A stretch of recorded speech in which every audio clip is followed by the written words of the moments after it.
오늘 아침 뉴스 연구소. 오늘 아침 뉴스의 맥을 짚어드리는 시간 뉴스 연구소 뉴스톡 김진일 대표와 함께합니다. 어서 오십시오. 안녕하세요. 예, 오늘 주목할 뉴스 첫 번째 뭔가요? 확진자 60만 명 육박. 그러니까 김진일 대표가 어제 나온 수치들을 바탕으로 좀 예상치를 집계한 거죠. 이게 이제 지자체가 발표를 합니다. 그래서 네네. 17개 시도 지자체 거를 집계를 해보니까 네네. 어제 오후 9시까지 54만 명이에요. 근데 여기서 궁금한 게 예. 엊그제, 그러니까 그제 한 44만이 넘었는데 그래서 우리가 어제 아침에 50만 명 될 거다 예측했잖아요. 예. 근데 정부가 40만 명 넘었다고 발표했어요. 그러니까 그거에 대해서 이제 백브리핑이라고 설명을 했어요. 네. 그러니까 전문가용 병원에서 하는 신속 항원 검사 신고 기간이 많았는데 이게 불명확한 정보가 많았다. 이를테면은 뭐 주소가 누락되거나 기관 주소가 누락됐다. 어느 병원에서 했는지가 입력이 안 됐다든지 시행 첫날이니까 혼선이 많아가지고 그게 싹 빠졌다라는 거예요. 아, 그래서 누락치 정리하고 추가될 거 추가해서 오늘 그 누락분을 다 더해서 발표하는 거예요? 그러니까 원래는 아마 50만 명 정도로 추정이 되는데 네. 어저께 것까지 넘어와가지고 지금 60만 명까지 지금 육박할 것으로 보여요. 근데 확실한 거는 발표가 나봐야 알겠다라는 예. 건데 어쨌든 일단 50만 명이 어제 9시 이 기준으로 넘었다라는 건 확실합니다. 네. 그래서 이게 전 세계 1위 수치예요 지금. 그렇죠. 그래서 지금 WHO가 주간 역학 보고서 발행했는데 지난주에 한국에서 210만 명 나왔거든요. 네. 그 다음에 뭐 베트남 167만 명, 독일 135만 명, 네덜란드 47만 이래가지고 한국이 지금 가장 많이 나오고 있습니다. 근데 정부는 이 상황에서 코로나19를 1급 감염병에서 2에서 4급으로 낮추는 방안을 검토하고 있는데 1급은 이를테면은 메르스 아니면 뭐 에볼라 바이러스 그래서 치명률이 높은 거거든요. 네네. 근데 이거를 만약에 2급으로 만약에 낮추게 되면은 확진자를 강제 격리할 법적 근거가 사라져요.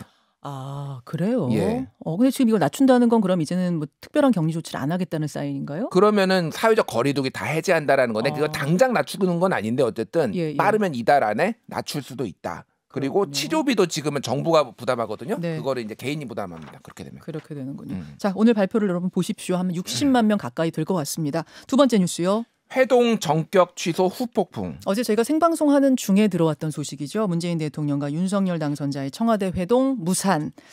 지금 이제 원인이 뭔가 이유가 뭔가를 놓고 설들이 분분한데 일단은 뭐 신고 권력 충돌이라는 것만은 분명해 보여요. 예. 일단은 양측에서 밝히지 않기로 했다. 뭐 청와대나 뭐 김은혜 대변인이나 마찬가지로 이제 밝히지 않기로 했지만은 여러 언론들의 취재나 이런 관측들을 통해서 나온 거는 첫 번째는 뭐 어제도 잠깐 언급이 됐지만 이명박 전 대통령 특별 사면 이거가 이를테면은 김경수 전 지사랑 이렇게 국민의힘이 묶어가지고 얘기를 하는 것에 상당히 청와대 쪽이 불쾌감을 느꼈다. 이게 예. 무슨 그러니까 대통령의 고유 권한인데 이거를 무슨 딜하는 것처럼 거래하는 것처럼 이렇게 비춰지는 것에 대해서 상당히 불쾌했다라는 후문이 들려요. 근데 그거 불쾌했더라도 그것 때문에 깨진 건 아니고 네. 깨진 데 있어서 결정적인 이유는 인사권에 관한 거였다. 그렇죠. 이런 얘기가 들리네요. 그러니까 지금 이제 국민의힘의 기류를 보면은 최근에 뭘 했냐면은 국민의힘이 문재인 정부 임기 말 알박기 인사 현황 전수조사에 들어갔습니다. 네. 그래서 각 정부 부처 공공기관 대상으로 해가지고 어디에 감사에 누가 갔네, 뭐 사회이사에 누가 갔네 이런 거를 다 조사해서 발표하고 있거든요.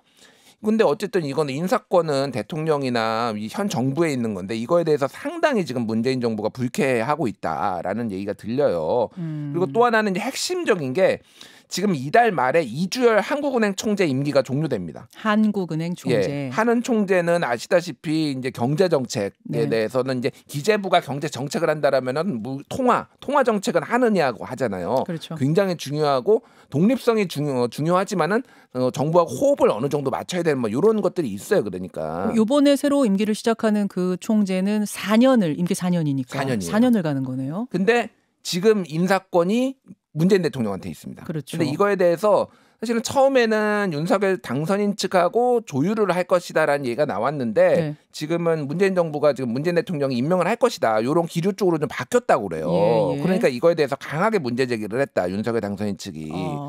그리고 지금 그거 외에도 공석인데 중앙선거관리위원회 상임위원 그리고 감사원 감사위원 그러면 굉장히 중요한 자리들이잖아요. 이거에 대해서도 지금 인선을 놓고 양측이 이견을 좁히지 못했다. 거기서 결정적으로 어제 회동이 무산됐다라는 지금 이야기가 가장 많이 나오는 것 같아요. 예. 나오는 것 같은데 그러면은 완전 무산이에요. 뭐 다시 만나긴 만나요. 어떻게 되는 겁니까? 알 수가 없죠. 지금은 진짜 알 수가 없고 이거를 세부 조율을 해가지고 지금 만날 거라는 거잖아요. 그렇죠. 그래서 이런 의제들을 아예 진짜 쏙 빼놓고 진짜 얼굴 최소한 만나긴 해야 되니까 사진만 찍고 올 가능성 아무것도 얘기 안 하고 뭐 그럴 가능성도 얘기가 나오고 있는데 그럴 바엔 또 왜 만나냐 이렇게 뭐 양쪽에서 얘기할 수도 있을 거고. 근데 또 안 만날 수는 없으니 또 안 만날 수는 대통령 당선이 다 만났잖아요. 그래서 확실한 거는 역대 대통령 당선인 만남 중에서 제일 늦어질 거다. 왜냐하면은 이를테면 노무현 이명박 그리고 이명박 박근혜 둘 다 당선 9일째 만났거든요. 네. 근데 지금 열흘이 넘었잖아요. 어허. 그러니까 이미 열흘이 넘진 않았네. 그러니까 돼가고 있는데 네. 열흘 안에 만날 가능성은 지금 없어 보이니까. 예, 지금 없어 보이니까요. 네. 그러니까 지금 어쨌든 이 긴장 관계는 상당히 오래될 것으로 보인다. 이렇게 뭐 보여집니다. 근데 사실은 이제 신고 권력이 이렇게 충돌하는 모양새가 국민 보기엔 상당히 불안하거든요. 네. 상당히 불안감을 주거든요. 그래서 이런 모습까지 가지 않았었으면 참 좋았을 텐데 굉장히 아쉬움이 들고 잠시 후에 당선인 측 특별 고문으로 어제 임명이 된 임태희 전 대통령 비서실장 출연을 하고요. 2부에는 또 민주당의 조응천 비대위원, 이번에 비대위원 되셨죠. 조응천 의원도 출연하니까 이 얘기들은 더 나눠보기로 하고 마지막으로 갑니다. 법과 원칙에 따라. 법과 원칙에 따라 이거는 누구 얘기입니까? 예. 김호수 검찰총장 얘기인데요. 이게 지금 앞에서 얘기했던 인사권하고도 약간의 이제 맥락이 같이 다 있어요. 네. 그러니까 소위 말해서 이제 알박기 인사다라는 게 뭐 국민의힘 얘기잖아요. 근데 김호수 검찰총장은 알박기라고 보지는 않지만은 사실상 이제 전 정권 사람이니까 사퇴해야 된다라는 것들이 최근에 언론 보도를 통해서 국민의힘 측 인사들이 나와서 많이 얘기를 했거든요. 권성동 의원이 이제 공개적으로 얘기를 하면서 불을 댕긴 거죠. 예. 예. 권성동 의원만 있는 게 아닙니다. 예. 권영세 대통령직 인수위원회 부위원장. 이거는 사실상 뭐 윤석열 당선인의 뭐 최측근이고 그 네. 마음 아니냐 이렇게 해석될 수밖에 없고 김기현 원내대표도 이 얘기를 했어요. 김우수 검찰총장. 예. 그러면은 당에서 얘기하고 그리고 인수위에서 얘기하고 뭐 측근이 얘기하고 그러면은 윤석열 당선인 빼놓고는 다 얘기한 거거든요. 거기에 대해서 예. 김호수 검찰청장이 어제 바로 입장을 낸 거예요. 법과 원칙에 따라 본연의 임무를 충실하게 수행하겠다라는 얘기는 임기 끝까지 하겠다라는 거고 1년 남았거든요, 아직. 그러니까 문재인 정부에서 1년 그리고 이제 윤석열 정부에서 1년을 해야 되는 건데 이렇게 될 경우에 이제 상당히 긴장 관계가 될 수밖에 없다라는 거예요. 지금 그러니까 국민의힘의 얘기는 문재인 정부에서 사실은 뭐 모든 수사 무마하고 정부에 불리한 수사 무마한 사람이 자리에 있을 수 있느냐라는 얘기예요. 국민의힘 지금. 얘기는 맞아요. 그런 거더라고요.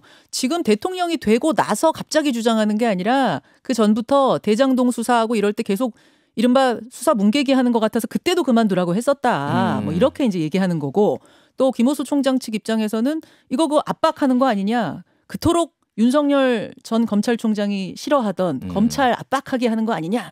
양쪽이 이렇게 부딪히는 거죠. 그렇죠. 그래서 권성동 의원도 그런 비판을 조금 의식을 하고 있어요. 이게 압박으로 비춰질 가능성을 해서 방송에서 이렇게 얘기를 했습니다.